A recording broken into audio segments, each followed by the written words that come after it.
Thomas Frederick Dixon, Jr., was a Southern Baptist minister, playwright, lecturer, North Carolina state legislator, lawyer, and author. Perhaps best known for writing The Klansman, which was to become the inspiration for D.W. Griffith's film, The Birth of a Nation. He was a prominent supporter of the Republican Party and donor to Theodore Roosevelt's campaign for mayor of New York. Early years. He was born in Shelby, North Carolina, the son of Thomas Jeremiah Frederick Dixon and Amanda Elvira McAfee. His father was a wealthy landowner of English and Scottish descent, and Baptist minister. As a young man, Dixon Sr. inherited a large number of slaves and property from his first wife's father, Thomas J. F. Dixon I. While not an abolitionist, did not want to own slaves himself. At one point he was offered US $100,000 for his slaves, but he declined the offer, worried that their new owner might mistreat them. In his adolescence, Dixon helped out on the family farms, an experience that he hated,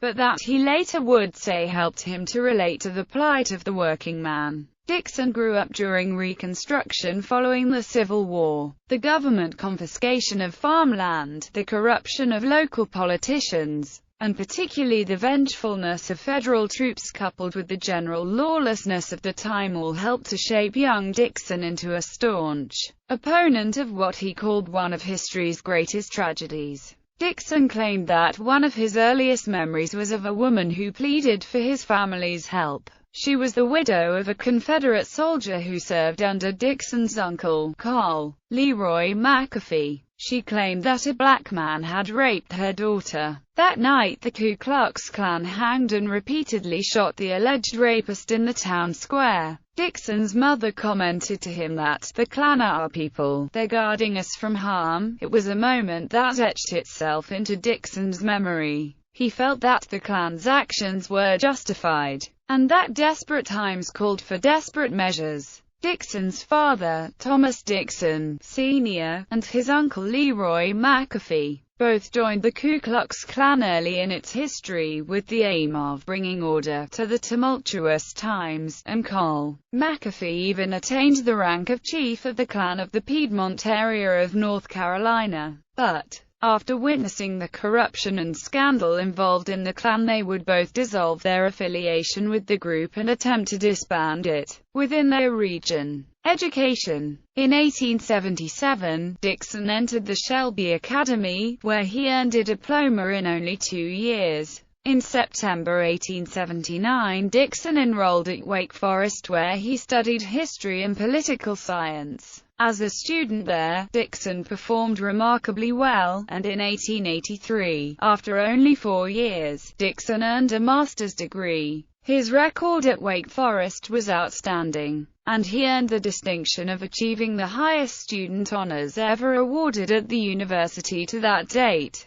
While a student there, he was a founding member of their chapter of Kappa Alpha Order fraternity. Following his graduation from Wake Forest, Dixon received a scholarship to attend the Johns Hopkins University Political Science program. Here he met and befriended future President Woodrow Wilson. On January 11, 1884, despite the objections of his friend Woodrow Wilson, Dixon left Johns Hopkins University to pursue journalism and a career on the stage. Dixon headed to New York City and enrolled in the Frobisher School to study drama. As an actor, Dixon's physical appearance became a problem. He was 6 foot 3 inches tall but only weighed 150 pounds, making for a very lanky appearance. One producer remarked that because of his appearance Dixon would not succeed as an actor, but he complimented Dixon for his intelligence and attention to detail and recommended that Dixon put his love for the stage into script writing. Despite the compliment, Dixon returned home to North Carolina in shame. Upon his return to Shelby, Dixon quickly realized that he was in the wrong place to begin to cultivate his playwriting skills.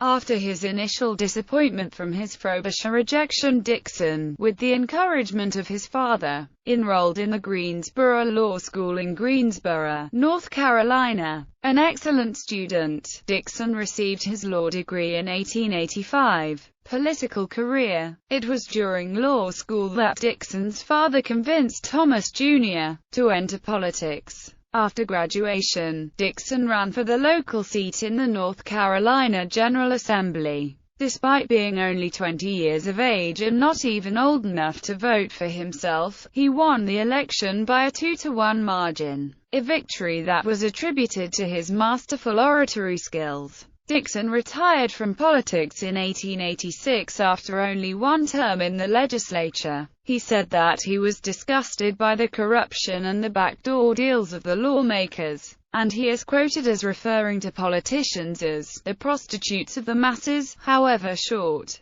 Dixon's political career gained him popularity throughout the South for his championing of Confederate veterans' rights. Following his career in politics, Dixon practiced private law for a short time, but he would find little satisfaction as a lawyer and he would soon leave the profession to become a ministry and lecturing. Dixon was ordained as a Baptist minister on October 6, 1886, with his first practice in Greensboro, where he had attended law school. Church records show that in October 1886 Dixon moved to the parsonage at 125 South John Street in Goldsboro, NC, to serve as the pastor of the First Baptist Church. Already a lawyer and fresh out of Wake Forest Seminary, life in Goldsboro must not have been what young Dixon had been expecting for a first preaching assignment. The social upheaval that Dixon portrays in his later works was largely melded through Dixon's experiences in the crucible that was post-war Wayne County during Reconstruction. General Sherman's army seized the Goldsboro Railroad hub at the end of their march through the South, and Union troops occupied it for years after the war. Local author James Monroe Hollowell's Wartime Reminiscences gives detailed accounts of troops committing numerous war crimes against the population. Newly paroled Confederates returning to Wayne County became Klansmen to combat the Reign of Terror by the black troops. On April 10, 1887, Dixon moved to the Second Baptist Church in Raleigh, North Carolina. His popularity rose quickly, and before long he was offered a position at the Dudley Street Church in Boston, Massachusetts. As his popularity on the pulpit grew, so did his demand as a lecturer. While preaching in Boston, Dixon was asked to give the commencement address at Wake Forest University. Additionally, he was offered a possible honorary doctorate from the university. Dixon himself rejected the offer, but he sang high praises about a relative unknown who Dixon believed deserved the honor, his old friend Woodrow Wilson. A reporter at Wake Forest who heard Dixon's praises of Wilson put a story on the National Wire, giving Wilson his first national exposure. In New York, Dixon would preach at new heights, bumping elbows with the likes of John D. Rockefeller and Theodore Roosevelt. Sometime in the next 5 years, however, Dixon became disillusioned with the church,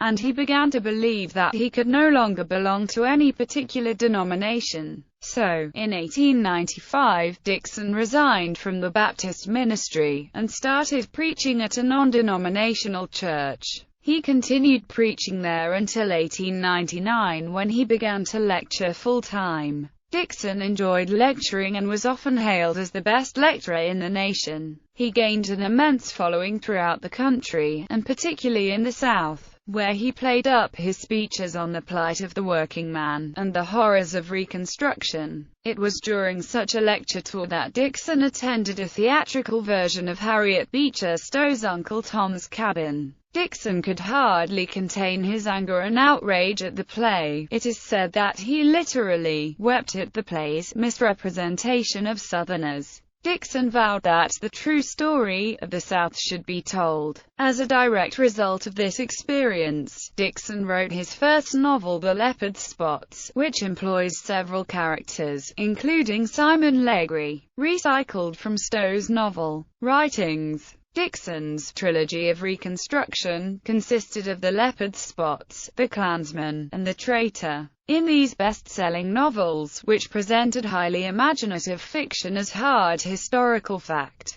Dixon used historical romance to present Negroes as inferior to whites and to glorify the antebellum American South. While he opposed slavery, he believed in racial segregation. Dixon also wrote about the evils of socialism, particularly expressed in his trilogy, The One Woman, A Story of Modern Utopia, Comrades, A Story of Social Adventure in California, and The Root of Evil, which also discusses some of the problems involved in modern industrial capitalism. In 1919, the book Comrades was made into a motion picture entitled Bolshevism on Trial. In the play The Sins of the Father, which was produced in 1910-11, Dixon himself took the leading role. His photoplay, The Birth of a Nation, appeared in 1915. Thomas Dixon's writings are often quoted by white supremacist organizations today. Dixon was the author of 22 novels. Additionally, he wrote many plays, sermons, and works of non-fiction. He also wrote some film scripts. His writing mostly centered on three major themes: the need for racial purity, the evils of socialism, and the necessity of a stable family with a traditional role for the wife, mother. A common theme found in his novels is violence against white women, mostly, though not always, by a Southern black man. These crimes are almost always avenged through the course of the story, the source of which might stem from a belief of Dixon's that his mother was sexually abused as a child. He wrote his last novel, The Flaming Sword, in 1939, and not long after he was crippled by a cerebral hemorrhage. Attitudes toward revived Klan. Dixon was not enthusiastic about the revived Second-era Ku Klux Klan. He felt it was bigoted and in no way resembled the Reconstruction Klan. He called antisemitism idiocy, noting that the mother of Jesus was Jewish and lauded the loyalty and good citizenship of Catholics. He also felt it was the duty of whites to lift up and help the weaker races. Family life. Dixon married his first wife Harriet Bussey on March 3, 1886. His wife and he were forced to elope to Montgomery, Alabama, after Bussey's father refused to give his consent. Dixon and Harriet Bussey had 3 children together: Thomas III, Louise, and Gordon. Following a career of major ups and downs that saw Dixon earn and lose millions, Dixon ended his career as a court clerk in Raleigh, North Carolina. Harriet died on the 29th of December 1937. 14 months later, on February 26, 1939, Dixon suffered a crippling cerebral hemorrhage. Less than a month later, from his hospital bed, Dixon married Madeline Donovan, an actress who had played a role in a film adaptation of one of his novels.